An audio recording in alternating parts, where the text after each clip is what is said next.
Welcome back to Recall the Midwife. In today's episode, we are going to discuss Jennifer Worth's book. I'm Becky. I'm Alex. And I'm Jen. And a reminder that this week's episode is going to be covering a lot of topics in the book Call The Midwife, which is admittedly, for all of our listeners, very, very dark. There are themes of sexual abuse, childhood and adult illness, child abuse, issues of domestic violence, extreme poverty, old age exploitation. Yeah, old age, issues around aging, death and dying. So just a warning to our listeners that if those topics, especially very challenging topics, are not something you feel up to listening to today, please, just take a break, and we hope to see you for the next one. But you're here, you already know this, you'll be loving it, to be honest. Anyway. If you're a fan of the show, you will know a lot of these themes already, so just I was shocked when I first... Anyway, I just want to say something before we start. I just want to say a massive shout out and hello to Karen Lasry Donovan, who she's messaged us, and our heart goes out to you. She says she listens to our podcast while doing a chemo, and we just want to send you massive positive vibes and just, I couldn't believe that. It made my heart hurt. So I just want to say thank you so, so much for listening to us. And just a big personal hello to you. Yes. And thank you for listening. And I'm going to piggyback on that with two quick things. I looked the other day, I don't know if you guys have looked at this. Our beautiful listeners have given us great ratings and reviewings on iTunes, which is also the platform that I listen to the podcast on. And to piggyback off of Karen, that beautiful listener, the review that we have, she doesn't give her name, but she says her sister found our show, or the Call the Midwife show, during chemo treatment, and then they started to watch it together so they could discuss it, and they listen to the podcast, and they live in different states, and so they watch the show, listen to the podcast together, and she says, I love laughing along with you all. It's increased my understanding of the show, especially English slang and expressions, which is so beautiful. I just love that. And and then the other quick thing I want to say is a listener wrote in and, with beauty and graciousness gave Bex and I both a win on the science of hyacinth plantings. Yes. Because she told us that you can compel or encourage hyacinths to bloom in winter around Christmas time. It's not their natural course to do it on their own, but if a loving and caring gardener decides to help them in that journey, it is possible. So we both were right. You both won. You were right. I was right. Everyone was right. And that is Can I also say, this listener Julie also said that she really loves it when I say, put it in the drawer, Sheila. So she's obviously a very discerning listener. Yes, exactly. So thank you so much for listening, everyone. And to celebrate, we're going to do a really dark episode. I know. This is going to get so serious so fast. And just know that we have all been talking to each other about how absolutely bleak at best, traumatizing at worst this book has been. I really, we've said it before, but we really have to hand it off to whoever had the bright idea that this should become a show on the BBC, Heidi Thomas, because my good grief, they really took something. Now, the only storyline that really got me was Mrs. Jenkins. In the book? Yeah. When you say really got me, what do you mean by that? Well, we've obviously discussed it and said, you guys have said how bleak and dark it was. And that was the only storyline where I was like, oh, this is bleak. So not Mary, who was forced to live in poverty and forced sexually exploited, and Conchita, or I don't want to say I'm all right with those things, but but Mrs. Jenkins, I nearly shed a tear. I shed a tear in the Mary. I shed a tear loads in it. To be honest, it's so dark. I couldn't believe they'd actually made this show that I love so much and has got so much heart in it out of something so horrific. I know. It's not horrifically written; it's beautifully written. I'm not saying anything about Jennifer Worth. Yeah. But it's just the situations, how she's managed to think, oh, I know, this is really, really dark. I'm going to make a really lovely, heartwarming Sunday night TV show out of this. Well, and again, I mean, the show is all of those things, but I don't think we've ever really talked about this on the podcast before, but one thing that this book absolutely drove home to me was that there is not a lot of places where you find really honest and yet respectful and fully immersive stories of people who are really, really struggling with poverty. And even the best off in this story and in the podcast and in the show are still, there's a few mentions of like upper class, like aristocratic people and things like that, but a lot of these people are really in the lower social classes of society. And that is a really kind of hard place to live. And especially in this time period, it's a hard place to live. And the book is unflinchingly honest with its like the absolute, just like harshness and challenge of that. And so, yeah. Well, I just want to say as well, Jennifer Worth's daughter, I watched a big TV show about her and everything, and she was saying the reason Jennifer Worth did this, obviously to highlight that as well, those issues. Yeah. But the main thing was there was this study done, and basically we're saying there was no fiction or any books or anything or any research or anything on midwives. She was like, hang on, like there's a niche in this market and I can get those stories out there, but she thought it was important to tell those stories as a midwife who's experienced it during this really revolutionary time, because obviously the NHS was started and it was just after the war. And so that's why she decided to write her memoirs. Yeah. Well, and I'll just add, I read this book and I thought to myself, every book that I've ever read in school or of my own choice or movie I've watched, about any war, but especially like wars within the last, 150 years, this is as harrowing and serious and dark and violent and scary and illuminating about our basic humanity. I mean, it is everything that any of those war stories are about, but because it's all women and family, it's just like, oh, well, and I even thought about it because, like, I've watched all these things and it's like, oh, the guys are going off to war and they get their new uniforms and everything and they kiss their girlfriends goodbye and they're always, like hanging up laundry on a line outside or, pulling a casserole out of the oven or whatever. And then they ship off and then all the quote important stuff starts to happen. Right. And all the women are at home and they're just, just doing normal stuff. And like, they're on the home front. So, okay, it's fine or whatever. No.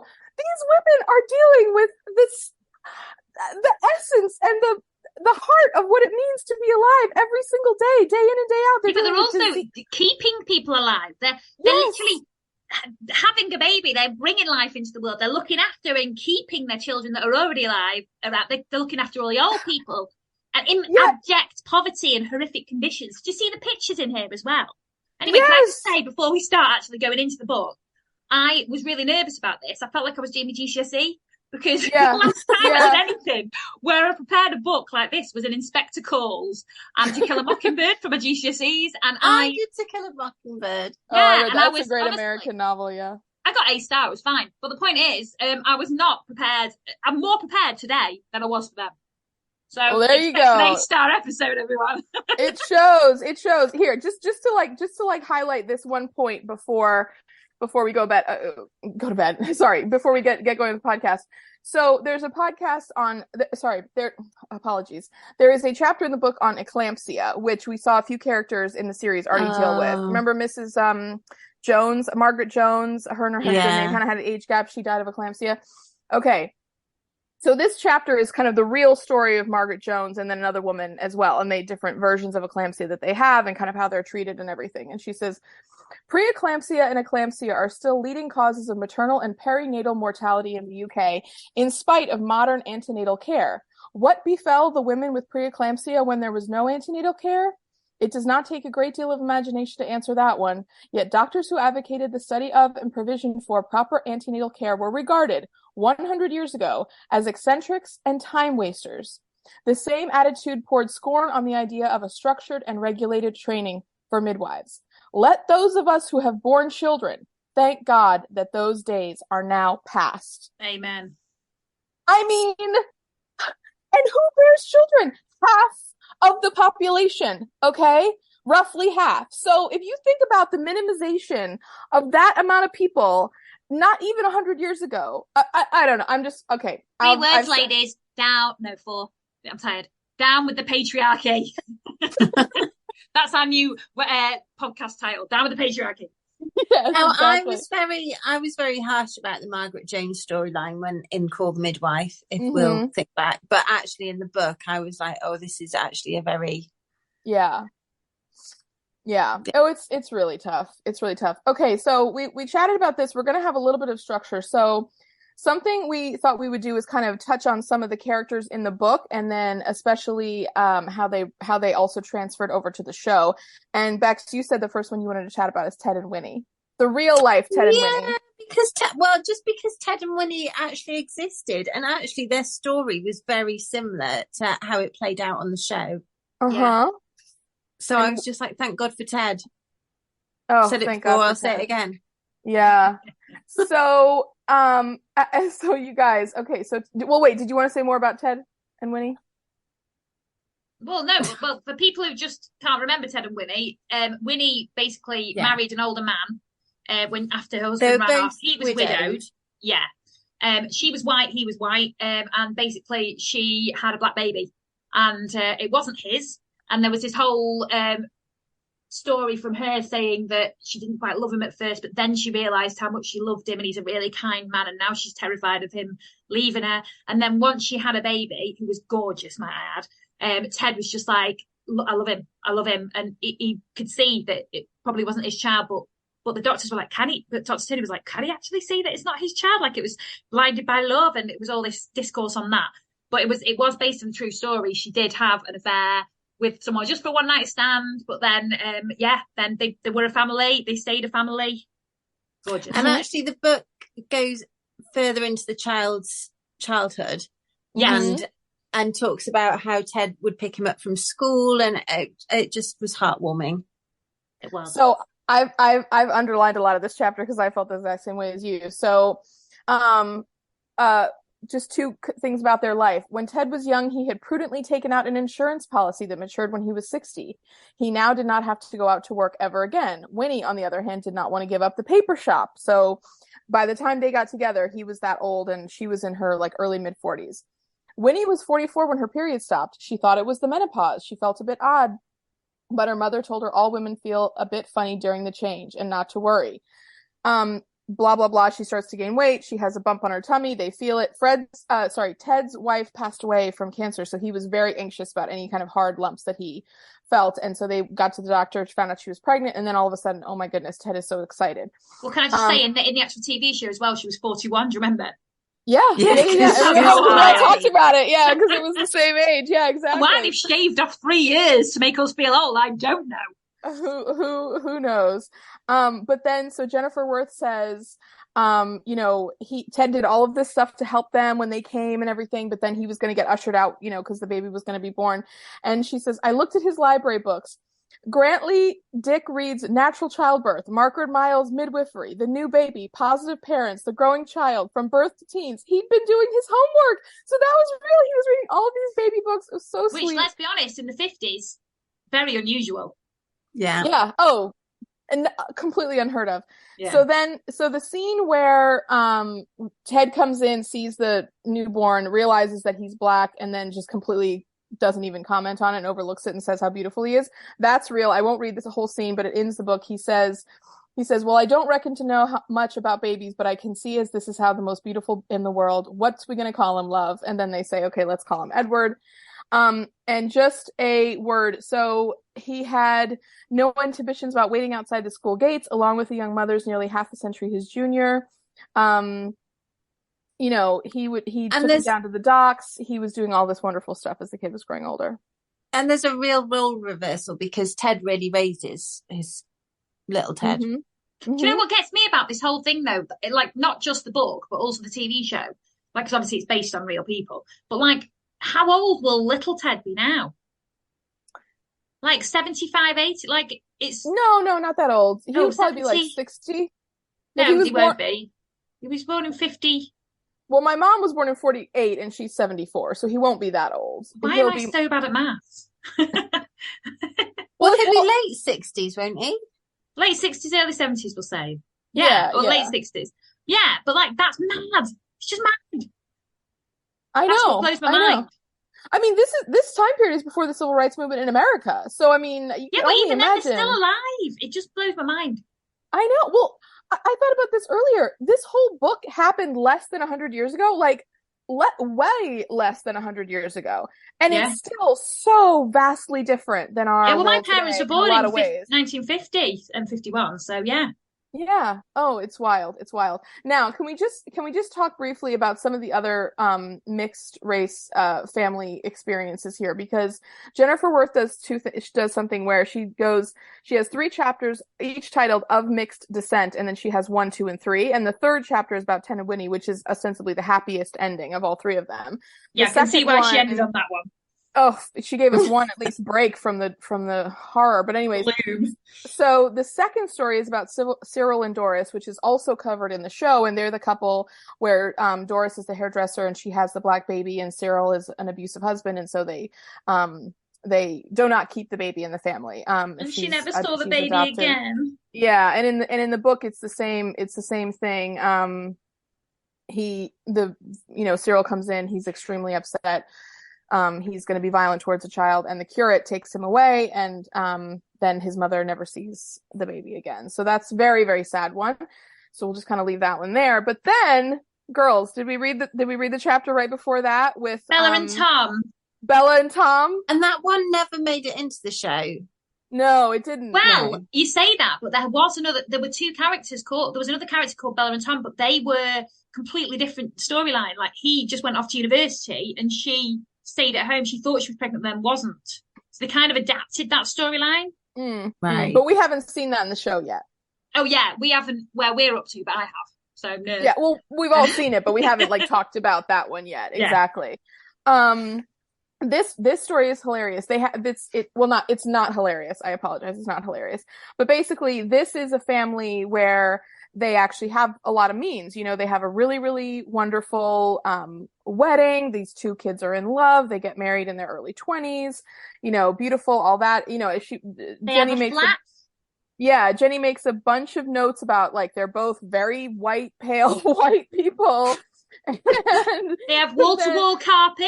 Wall-to-wall carpet. Which, let's be honest, with the poverty around, that is a big deal. Oh, yeah, this family is definitely explained to be much better off than most of the families in Poplar. Yeah. She's more of maybe what you would say a middle-class person, middle-class couple. And so anyway, Bella gets pregnant, she's going into labor or whatever. And we should say she's fallen into a depression, which is obviously just the stress and anxiety because she thinks she's going to have a black baby. Yeah. Now, I can't exactly remember. So Flo is Bella's mom. Okay. I can't remember if Flo kind of knew what was happening beforehand, but by the time the labor is really, really starting, it comes out. And basically, wait. And in that respect, I think they mixed the storyline with Ted and Winnie, because in the show, when Winnie gives birth, she confesses to Trixie. Mm-hmm. But in the book, obviously, Winnie never mentions anything. Yeah. So they have kind of mixed the 2 storylines. That must have been even more of a shock for actual Jennifer Worth in real life. Oh. Well, this is what's wild. So she's starting to really feel the contractions. Everything is getting very intense, and Bella is acting really weird around Tom. Tom really wants to be kind of around, but they're both trying to push him away or whatever. Jenny is well, just let him ring for the doctor. We need the doctor anyway. It's getting very complicated. I can't deliver this baby on my own. And then she goes, sorry, pardon me. And then Jennifer Worth in the book goes, Bella gave a low scream. No! Then with her voice rising with every iteration, no, stop it. You gotta stop it. And she cries out, and Jenny says, I must ring I must ask Tom to ring for the doctor at once. Bella cries out, no, I don't want no doctor. Oh God, don't you understand? The baby's gonna be black. He'll kill me, Tom will, when he sees it. And then she says, I don't think Flo understood what she had said. So uncommon were black people in the East End at that time that her daughter's words didn't make any sense to her. Bella was still screaming. Then she swore at her mother and yelled at her, can't you understand, you silly old cow? The baby's gonna be black. This time Flo understood, and then they're both kind of in the thick of it. I mean, it is the most gossipy gossip I've ever heard in my whole life. That passage, though, do you not think from the way she described that birth, it's like the most negative, horrible experience? Because obviously they were shouting at her, she was shouting at her mum, calling her a cow. She was shouting, I can't have this baby. Then her mum was shouting at her. Then Jenny starts shouting at the mum, telling her to get out. Because she was shouting at the husband. It was just awful. I know, but the thing is, Jenny starts shouting because the mom wants to, again, sorry, trigger warning, but the mom wants to euthanize this baby as soon as it's born. That's what her plan is. No, I thought she wasn't gonna euthanize the baby. I thought I was gonna say just put it in an institution. Obviously that's not better. Put it in an institution. I thought it was to just take it away somewhere. Oh, yeah. Wait, hold on. Oh, okay. When it's born, I'll take it away and put it in an institution. No one will know. Yeah, that's not like Cockney rhyming slang for slitting his throat. God. Oh, God. But it was just really dark. And then she started shouting at the mum. And I just thought, to actually have to work in that environment. And like, Flo says, we'll tell Tom the baby is dead. Okay. But then this is what Jenny says. She says, but you can't do that in this day and age. You can't spirit away a living baby and announce that it died. You would never get away with it. Tom thinks he's the father. He would ask to see the baby. He would ask why it died. And then they just kind of go on. And you know what? I thought Jennifer Worth knows better than me, but I did think all of these babies that are born to unmarried mothers, that they have no control over, those children are adopted without their mother's consent. And I just thought, she's in a predicament. Maybe it's because she was married. If you're married, maybe you've got to have a father's signature or something. Well, yeah, Jennifer Worth does say that. She says, and Jennifer Worth says, like, I can't deliver this baby and then lie about where it's gone. Like, I have a responsibility to be truthful. And she said, if you say that the baby is gone, like, you're going to have the police after you, because that just won't work. And then I think even at one, yeah. Oh yeah. It's just so. It's just bloody bleak. It's really dark. Oh, it's so terrible. But then. And we should say that the baby is born white, so all of this panic over nothing. Yeah, but then it's like they just carry on as normal. And you can see Jenny in the passage in the chapters, like through gritted teeth, like angry about the whole horrible situation, and they're just carrying on their life like normal. And she's just like, "Are we going to pretend that didn't happen?" I do think, though. I mean, I think if they'd have called one of the nuns, I think one of the nuns would have been more understanding of the situation. You think one of the nuns would have been like, okay, fine, just take it away? Yeah, probably. No. I don't know. You say that, but look at the way they were with Cyril and his baby. They were all about to take it away.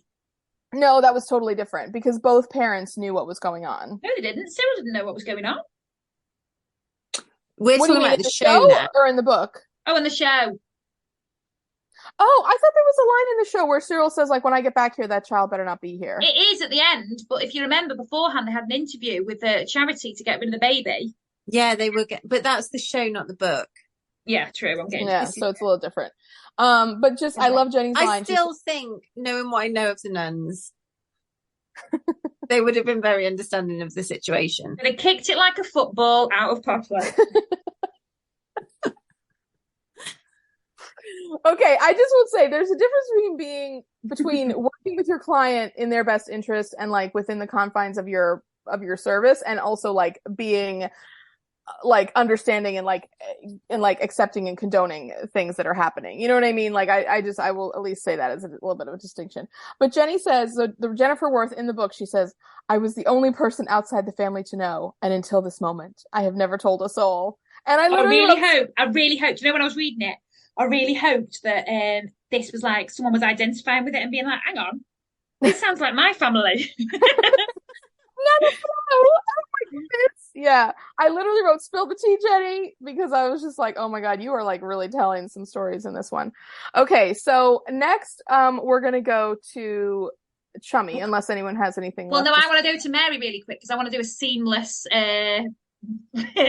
intro to it. Because when you were just saying about people at home identifying with it, I was Googling who that woman was who went to prison for trying to steal a child. That's what made me do that with the Mary. You looked up the real Mary. Yeah, I did, and I found it, but I'm not going to tell you who it is. Everyone has to do that as their own homework. Oh, you mean you found the real name of the real person who did it? Yeah. Oh, so Mary was just a pseudonym for that. Yes. Oh, I bet you know what? She says she uses a lot of pseudonyms in this, so I bet you that was who it is.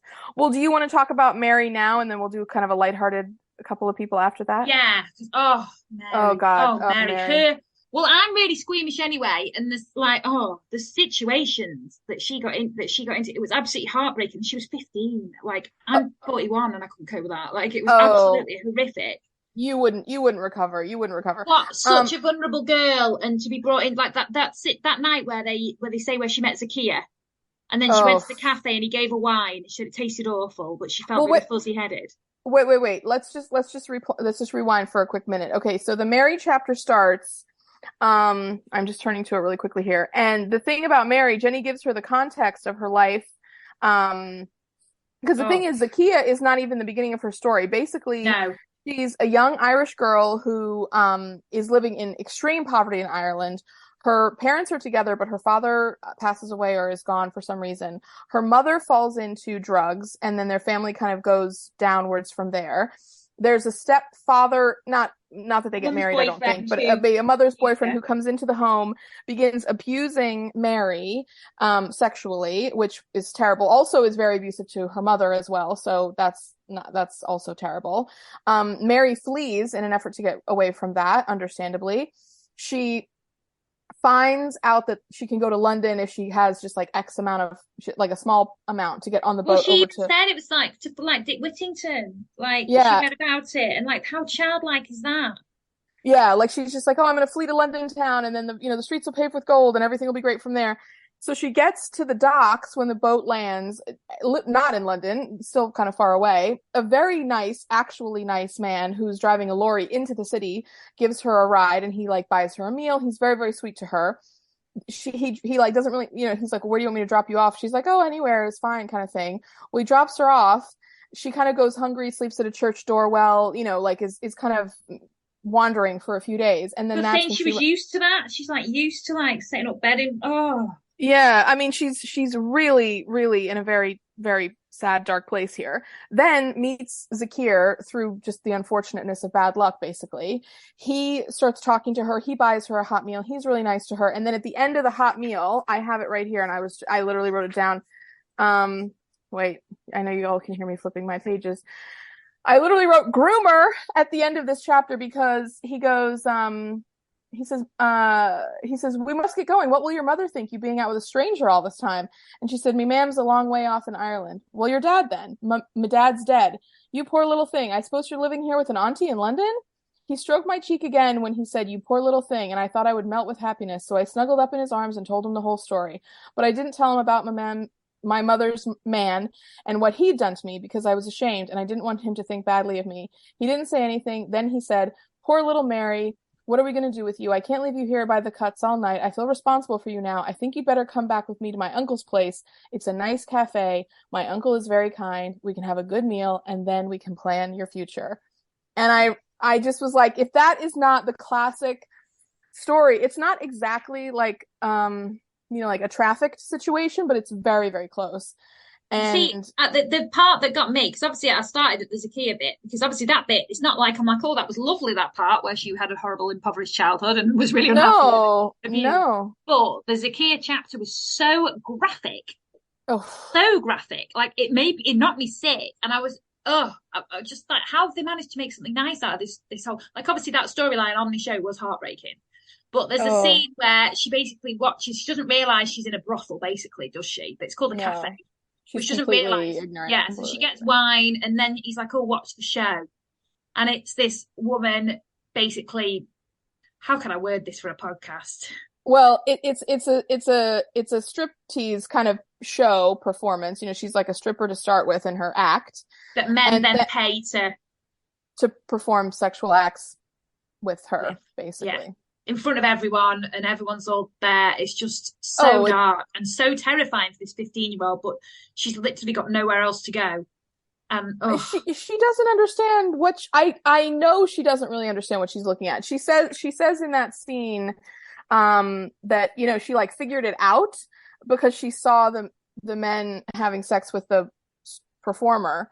But she's not, I mean, and the thing is, after Jenny meets her in the book, I don't know if I had specifically understood this prior to this, but Mary is 14 years old. She is 15 years old when she gives birth to her child. yeah. This is a 14-year-old girl seeing this, like being in this environment. And by the way, witnessing that, as Zakir calls it, like the best entertainment in London, that's like her first night in the cafe. That is the beginning of this horrible odyssey. Well, that's the best night for her. Yeah, because she After gets that, a nice she's put to meal. work.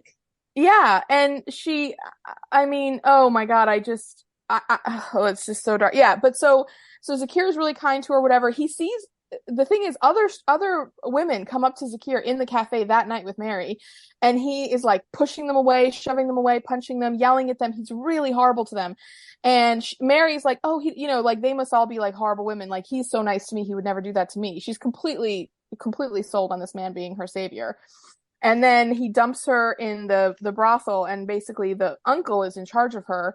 And then she kind of gets, you know, like she kind of then is ordered. Well, she is trafficked, but then like under the uncle, there's another hierarchy of women that are kind of ordering her around, and she's really the lowest on the totem pole. So not only does she have to do a lot of horrible, menial tasks like cleaning the toilet. well, I was going to say, not only does she have to do a lot of sex work, like she also has to do a lot of other horrible like household tasks, which are just absolutely as bleak as you can imagine, and just really disgusting. I mean, just like the things that Jenny describes in this book are horrible. And it's when she finds out that Nellie, a friend of hers in the brothel, is pregnant, and then she sees what happens to her, which is I'm sorry, I'm just saying this all myself. I should let you guys cut in, but they perform a really, really, really horrible, gruesome abortion, which I won't describe. It's just, I literally wrote horror next to the passage where they say. Can I just do a confession? I had to fast forward this, and I couldn't read that bit of the book. Like, I literally was going to faint. It's like, awful, awful, awful. The worst thing. So this storyline very closely matches what happened in the show. Yeah. Because that's why she ran off in the show. But it's sanitized within an inch of its life in the show, which it has to be. I mean, you could never cover any of this in a TV show and have it not be the most gritty thing. I was just so shocked at the graphic language she used, and I'm not criticizing her at all because it showed how gritty it was. It was real. Yeah. But I was not prepared because obviously on the Sunday night. It don't get me wrong, it deals with some really dark issues and hard, but it's got a heart behind it and it's really lovely. Whereas I think this book really does demonstrate how not every situation does have a heart. Poor Mary had no chance and no one kept looking out for her and no love. And I felt so bad for her, but it really comes through in the book. It did to an extent, as much as you can on a Sunday night, do that on the TV show. But the book, it really did justice to how horrendous her situation was. And I also assumed that on the show, obviously the situation, I thought, yeah, that's going to be drawn on real life, but I didn't realize that she did actually kidnap a baby in real life. Yeah. Well, so let's kind of keep moving forward. So Jenny has now met Mary. She finds all of this history out because Mary and her are having dinner at a cafe where the £5 note is all Mary took when she was running out of the brothel to escape. And so that's all the preamble. Okay, now we're sitting here and Jenny says, Mary ran for her life and the life of her baby. She hadn't the faintest idea of where she was going, so she just ran, driven by fear. Blah, blah, blah. She connects with Jennifer Worth. Jennifer Worth is like, okay, I'm going to take you home to Nonatus. They do that and everything. Then Sister Julienne connects them to Father Joe, and she says Father Joe was a saint. I just have to read this part because I know we all love Father Joe in the show as well. Oh, I do. Although, can I just say, in the book, he's a Cockney. Yes. In the show, and he fought in the war, and I was just like, oh, Father Joe. I know. Oh, lush. Okay. Father Joe was a saint. Saint come in all sorts of shapes and sizes. They don't have to wear halos. Father Joe was born and bred in the slums of Poplar in the 1890s. Somehow he survived cold, hunger, neglect, and 4 years at the front during the First World War. He was a rough, tough East End street kid, crude and loud-mouthed, yet when he was no more than a child, he had a vision that God was calling him to be a priest. He overcame a lack of a proper education, a thick Cockney accent that no one else could understand, the inability to express himself, and class prejudice. The close trust still exists in the 21st century and is still engaged in the same work of helping the people of the red light district. Amazing.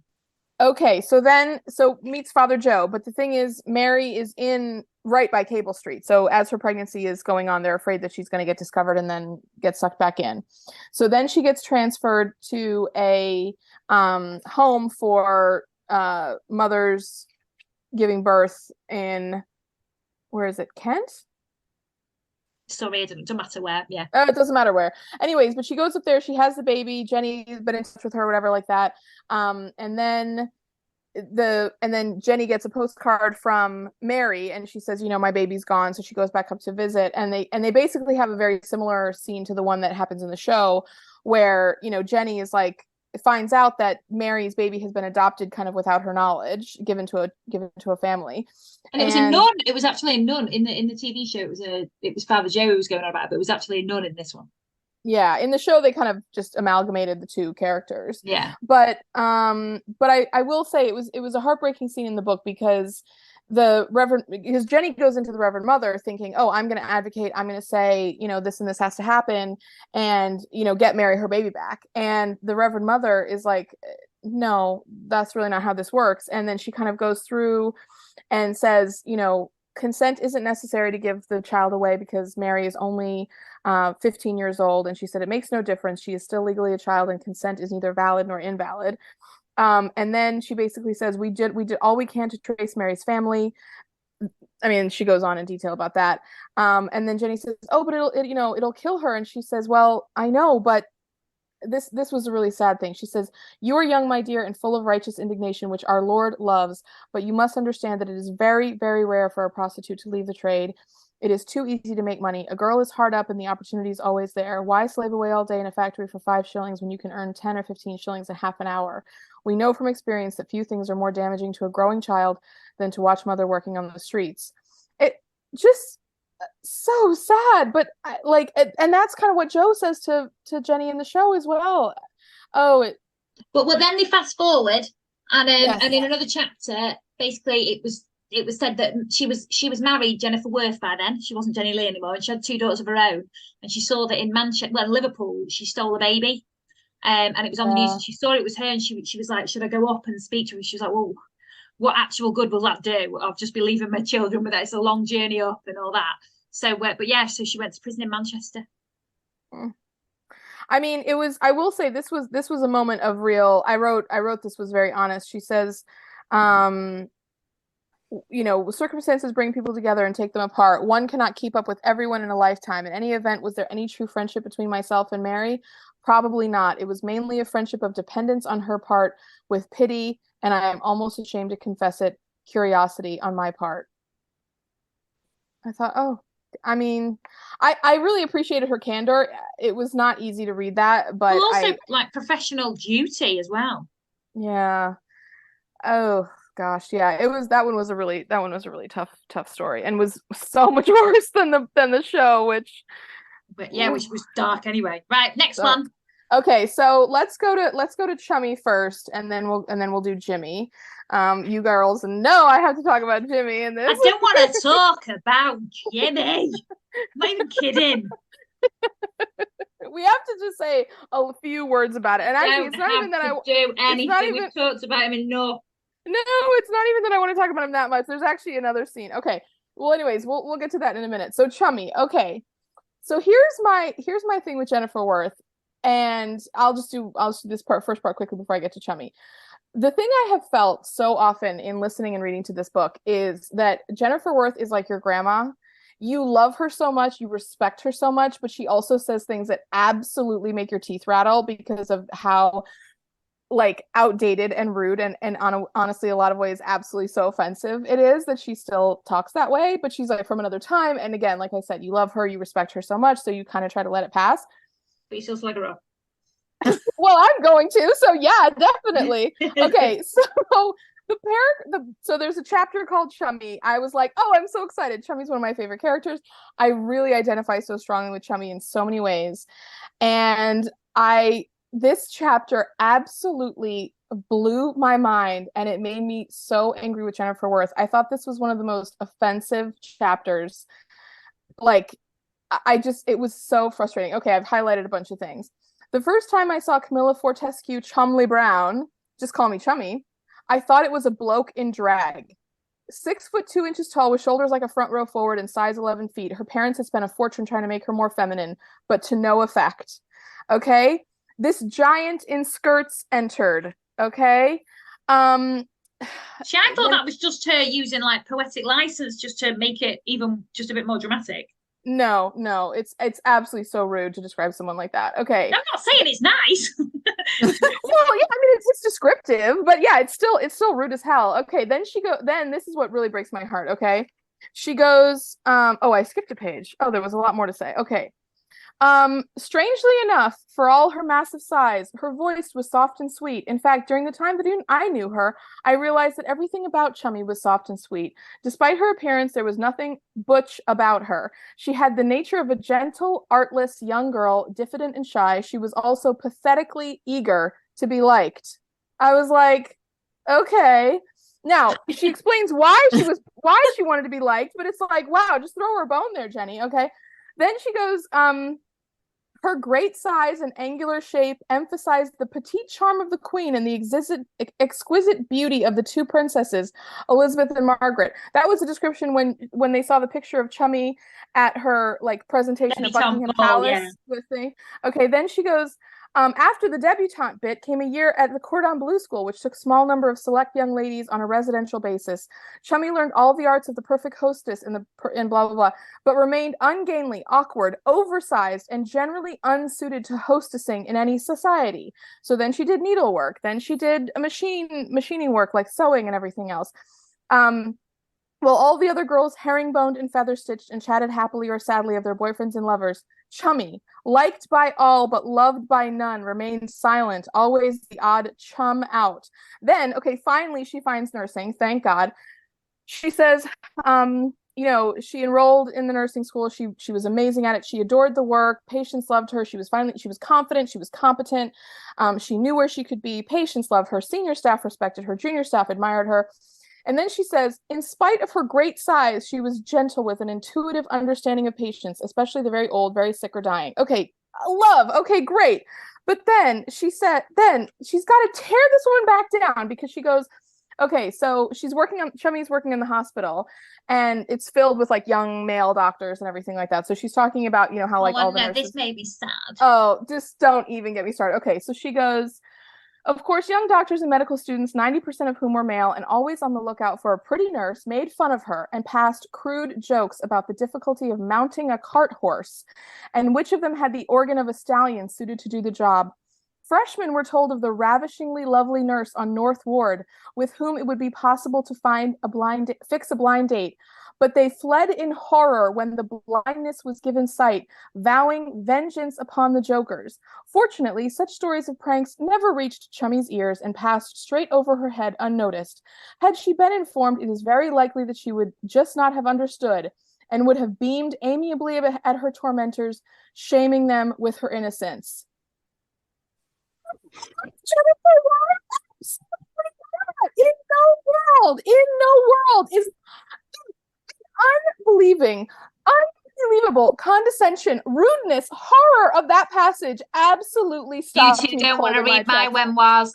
My memoirs, my chapter read to you is just as, you know.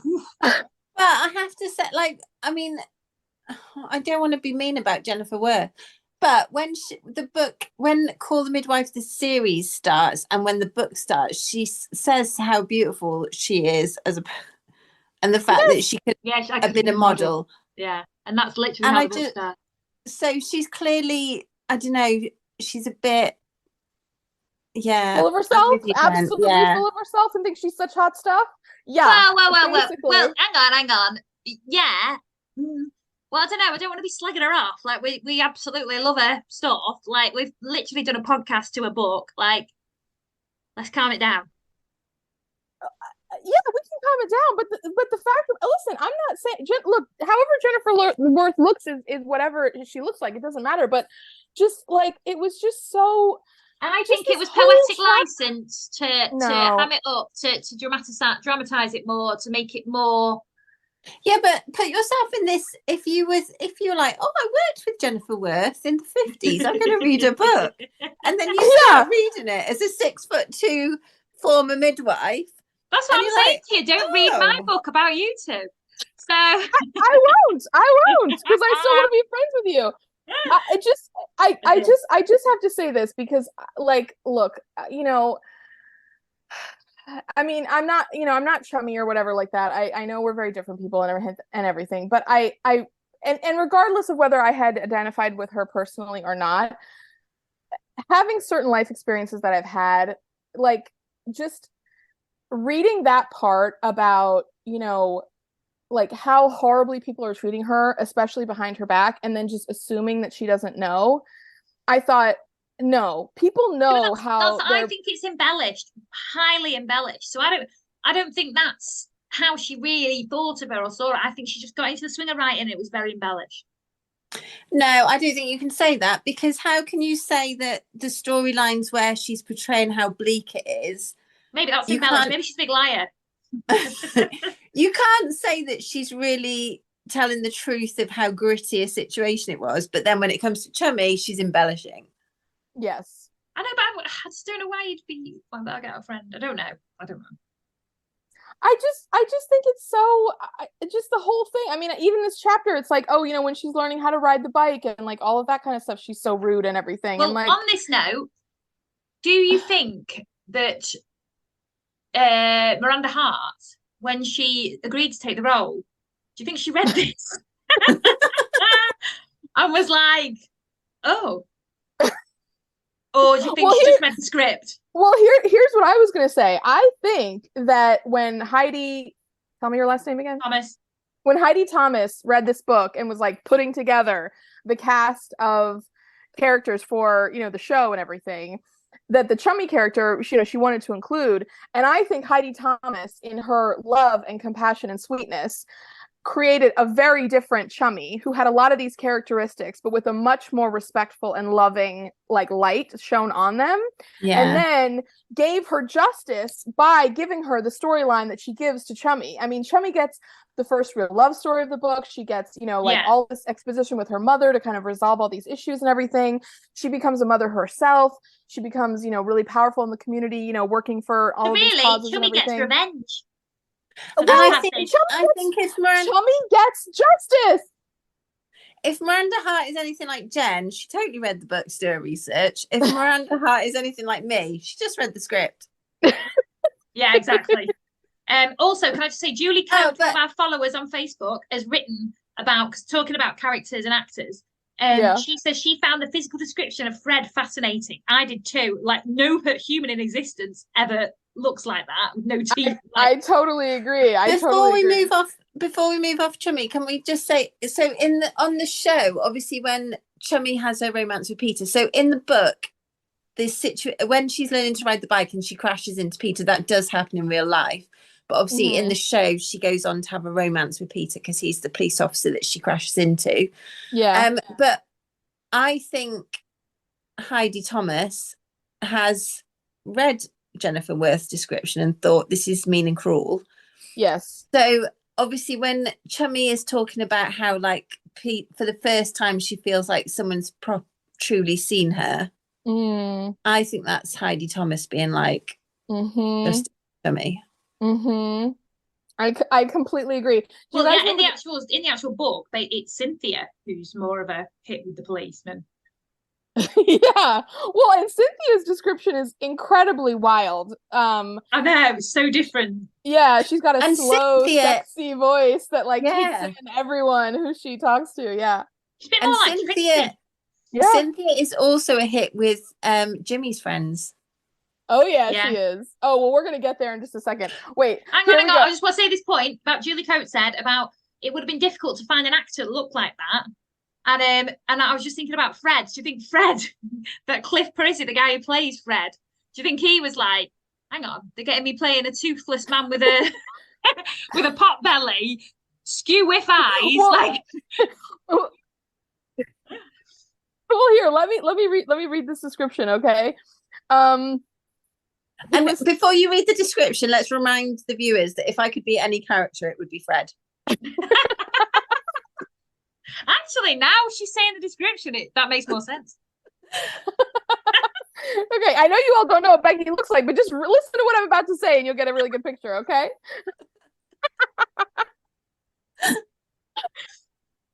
Spoiler alert, she's beautiful in real life. Carry on. No, I know. That is a complete joke, which is why we're all laughing so hard, okay? Here we go. This is Fred. Stunted growth, short bowed legs, powerfully hairy arms, pugnacious, obstinate, resourceful. All these attributes were combined with endless chat and irrepressible good humor. His most striking characteristic was the spectacular squint. One eye was permanently directed northeast, while the other roved in a southwesterly direction.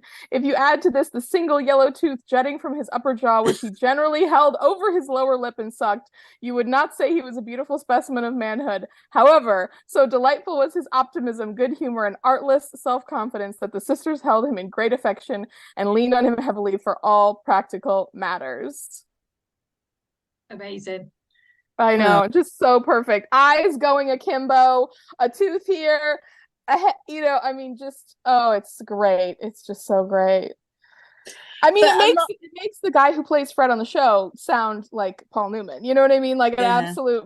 I mean, he just looks he's so handsome in comparison to that description. I mean, it's it's so. But funny. all of the hair. That. The thing is, Fred in the book and Fred in the show are so similar. Like in terms of what they do, like storylines they get up to and everything, they really copied directly a lot out of here. It's awesome. All of the harebrained schemes that he comes up with to make money. So the pigs, the toffee apples covered in feathers, like that. It's all there. It's all there. Okay. So we spoke about Chummy. We were going to also mention Jen's favorite, Jimmy. I know. Listen, I will make this brief. But I'm sorry. It's just too important. It's just too important. He's not important. It is. Okay.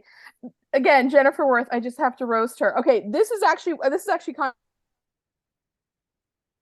context because I wanted to give this about Jennifer Worth. I wrote dreaded Gerald. She says, because she's talking about Jimmy like she's known him her whole life. She says, I had no boyfriends at all when I was young. This was not, I hope, because I was unattractive or boring or sexless, but because I was so in love with a man I couldn't have, and for whom my heart ached more or less all of the time. For that reason, no other male held the slightest romantic interest for me. I enjoyed the company and conversation of my men friends and their lively and wide-ranging minds. But the mere idea of a physical relationship with any man other than the one I loved was abhorrent to me. And then she goes, in consequence, I had great many friends and was, in fact, very popular with the boys. In my experience, nothing arouses a young man's interest more than the challenge of a pretty girl who, for some inexplicable reason, does not appear to find him the sex symbol of the century. And that, listeners, is what Jen finds Jimmy. Oh, hang on, you've just gone. You went then. The internet went. Oh, wait, sorry. It just sounds like literally ripped from like a women's magazine of 1958. You know what I mean? Like the way she wrote that, like that just paragraph just absolutely made me gag. Like it was so funny the way she wrote that. And so anyway, so she meets up with Jimmy, blah, blah, blah. So they go and have the thing where all the friends go for a swim, just like they do in the show, except in the book, they go to Brighton where the ocean is, and they're going to try to walk into the ocean at Brighton. She has the asthma attack, And it was really sweet. He goes, like she's starting to have the asthma attack. And then she says, Jimmy came out of the water laughing and throwing seaweed at someone. He walked towards me. We couldn't really see each other as this is by the way, the middle of the night, not the middle of the afternoon like it is in the show. And he threw himself on the pebbles beside me, but at once he sensed that something was wrong. Perhaps he could hear me wheezing. His gaiety left him and he became kind, concerned, thoughtful, as I had always known him when he was a little boy. And then he just basically takes like so much care of her through her asthma attack. Yeah, great. Which was really sweet. Go ahead. And there's no romance between, but she mentions the fact that if only she could have loved Jimmy. I think Jennifer Worth probably assumed that Jimmy was in love with her. Yes. She says, not for the first time I reflected on what a pity it was that I couldn't love Jimmy. I had always liked him, but no more than that. Okay, so fast forward. Can we talk about Gerald as well? Oh no, let's fast forward about Jimmy. Carry on. Yeah. We'll finish this thing with Jimmy. So this is what's really sad about Jimmy, though, and this absolutely broke my heart. Okay, she goes, a year later, Jimmy got a girl into trouble and married her. He could not support a wife and child on his apprentice pay to be an architect, so he left his training in the 4th year and took a job as a draftsman with a suburban county council. And then she goes, about 30 years later, quite by accident, I bumped into Jimmy at Tesco's car park. He was staggering under the weight of a huge box, walking beside a large, cross-looking woman carrying a potted plant. She was talking incessantly and blah, blah, blah. And then she sees him and she says, Jimmy! And he goes, Jenny Lee, after all these years. The woman poked him and, he's like, oh. And then it says his pale eyes seemed to lose all their color. He looked at me despairingly and said, yes, dear. As they left, I heard her say suspiciously, who is that woman anyway? Oh, just a girl I used to know in the old days. There was nothing between us, dear. He shuffled off, the epitome of the hen-pecked husband. Now, I think I object to this because you can't know that from bumping into somebody in the middle of Tesco car park. You can't, but I will say this to me was another way that Heidi Thomas found a way to give Jimmy a happier story than what he had in the book, because in the show, Jimmy says, I'm really, really happy with Francine. And the new baby. And it seems like it's working out well. And I thought that was so much of a nicer ending than this sad. I mean, you can't know if it's a happy marriage. That is a bit like, the wife could have been like, oh, hi. Like, but she was like, come on, we've got to go. And he was like, coming, dear. We don't know any sort of context about what was happening that day. It's true. We don't. But it was just sad that she didn't see him in a good light or whatever. So, okay, so we'll take a break on Jimmy. So where do you want to go next, Al? Well, I think we've done too much now, so I feel like we need to do a second episode, everyone, because the book is too fun fact. So I think we should all say goodbye, and then we shall do a new episode because it's too much. We can't do it all in one go. I know. Otherwise, it'll be 65 hours long. So, too rich. Yes. Thank you so much for listening, everyone. If you have got to this point, if you've not given up on us. Yeah. You probably, I feel like giving up on us. So yeah, thank you so much for listening, and we'll see you for part 2. Yes, we'll see you then. See you next. Bye.